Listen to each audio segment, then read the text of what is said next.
Sega Saturn games that nobody talks about. Let's dive into this.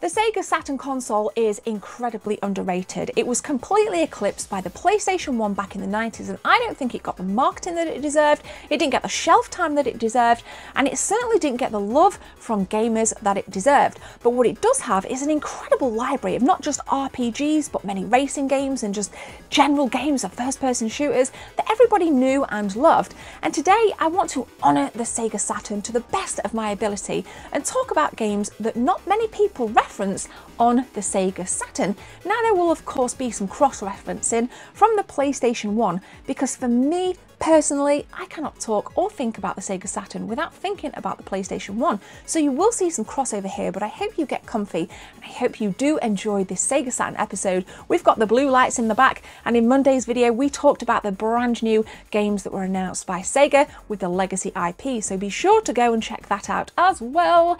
So let's dive into it. These Sega Saturn games are not referenced enough. Nobody talks about Sega Saturn version of Tomb Raider. Of course, it was eclipsed by the PlayStation 1, arguably the more superior console, but I guess it just depends who you actually speak to. Now, this game is a masterpiece, and it comes as no surprise that I featured it in this list. Just a quick word of warning, this game and the next game are PlayStation as well as Sega Saturn, but the rest of them are Sega Saturn exclusives. Now, on the Sega Saturn, this was a timed exclusive, and uniquely the Sega Saturn version has some bugs that were ironed out, I would say, for the PC and the PlayStation 1 version. Take a look at this from Wikipedia. And of course there are two bugs in particular. Does that make the Sega Saturn version that little bit special? Arguably so.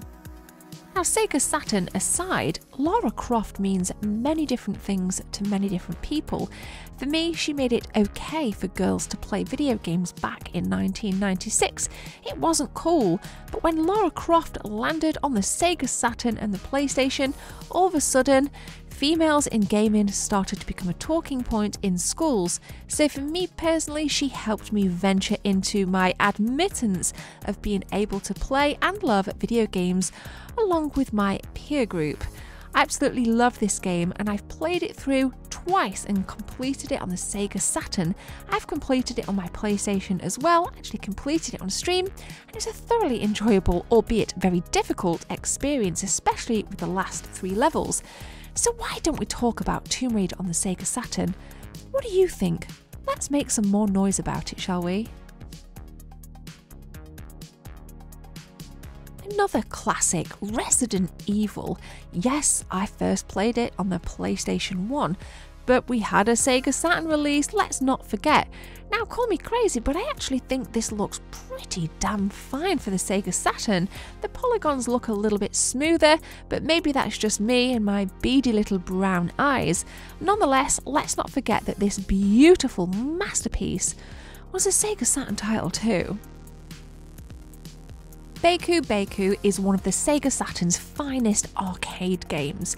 Lending heavily from Tetris and columns, you have to basically make different rows, but the rows get eaten by said animal once you line everything up. It's a simultaneous, so you can play against AI, or obviously you can play against another player. This is really cool, it's eccentric, it's colourful, it's really nice. It's one of those really addictive puzzle games that I implore you to play.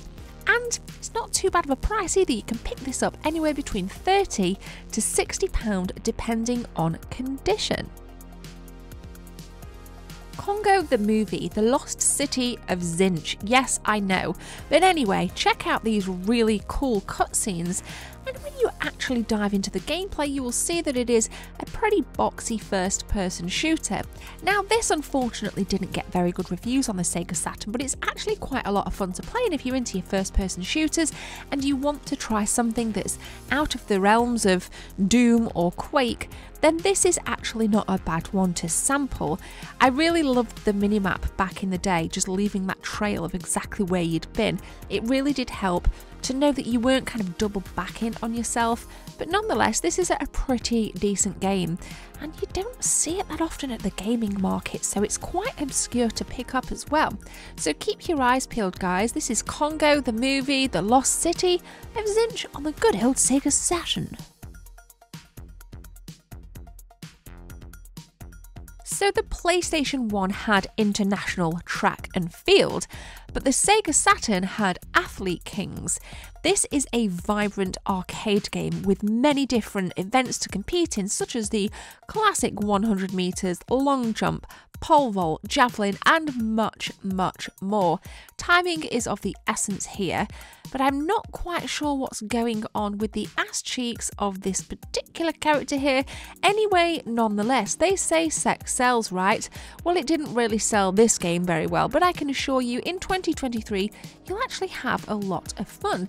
Now, thinking outside of these kinds of games for a little bit, if you think back to Sonic and Mario, or Mario and Sonic rather, at the Olympics, those games actually did really, really well, and I don't think athletic games get enough bang for their buck. They're actually a load of fun, and we had a ton of fun playing International Track and Field, PS1, and this on the Sega Saturn, so check it out, guys.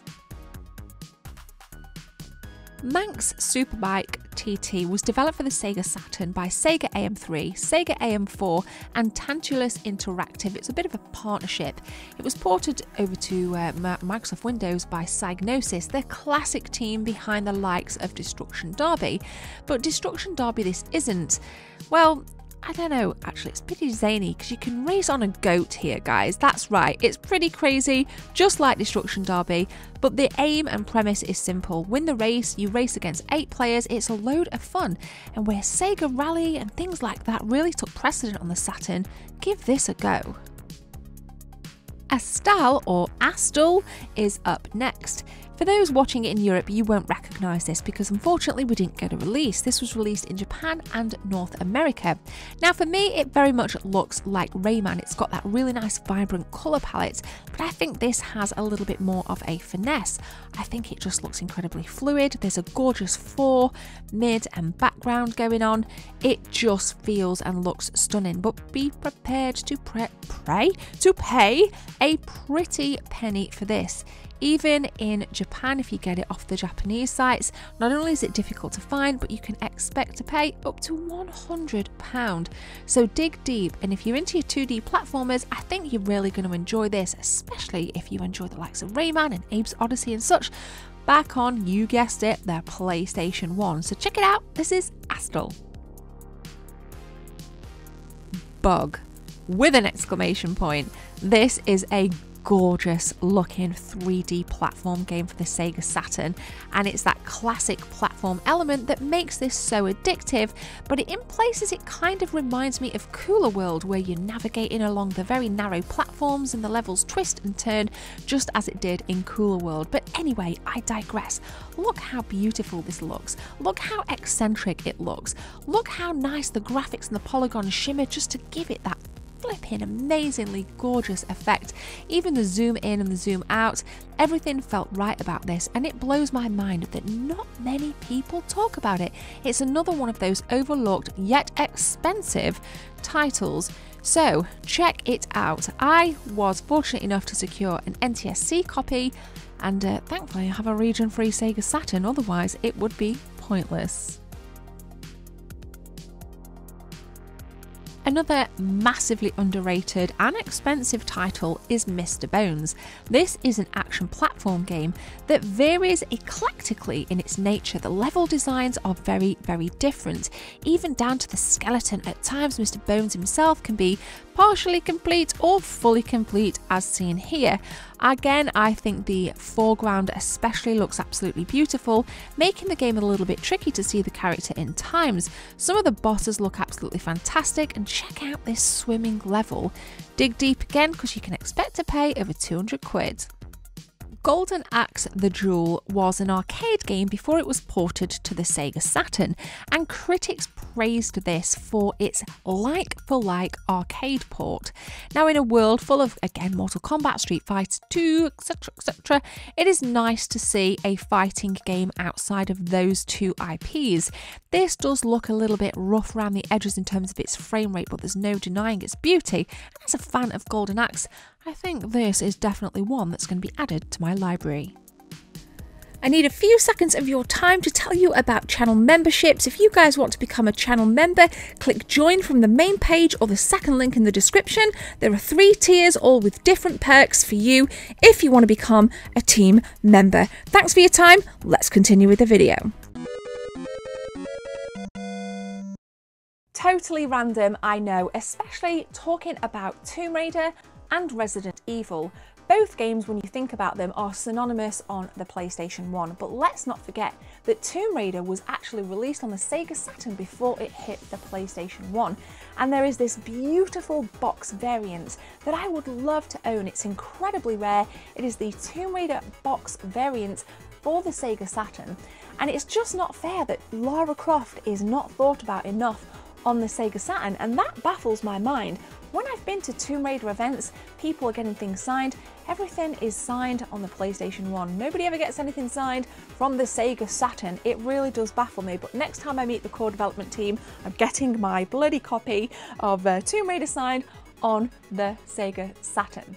So there we go. I hope you've enjoyed this Sega goodness. We've had it all week and I've really enjoyed doing it. Let me know what some of your underrated titles are, and maybe some hidden gems will pop up in those comment sections. But for now, please subscribe and leave a like rating. My name is Gemma. Take care and I'll see you in the next one. Cheers.